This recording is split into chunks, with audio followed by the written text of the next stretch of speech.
В этот день любой человек невольно задумывается о своем будущем, о том, что бы он хотел совершить в жизни, о том, какие задачи стоят перед ним. Сегодня у нашей страны трудные времена, и большинство людей сегодня слишком растеряны и испуганы, чтобы бороться за свои права, сражаться с олигархическим режимом, отнимающим будущее нашего народа.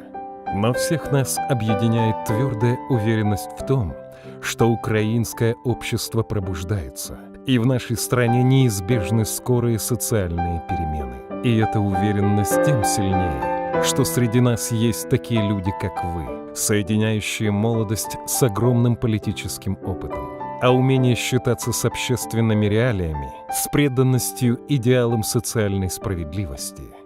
Вы обладаете уникальным опытом политика, представляя когорту молодых лидеров левого движения, в которых сочетается незаангажированность, свежесть взглядов, отсутствие штампов, рвение и недюжинная работоспособность. Левое движение сумеет победить только в том случае, если такие талантливые люди, как вы, смогут раскрыть свой потенциал общественно-политического деятеля. И нам радостно осознавать, что союз левых сил может опереться на вашу решительность и мужество. Разрешите пожелать вам и всем сторонникам социальной справедливости скорейшей реализации наших планов и требований. Политических успехов вам, удачи в борьбе, понимания со стороны близких и поддержки товарищей. Сергей Анатольевич, с днем рождения!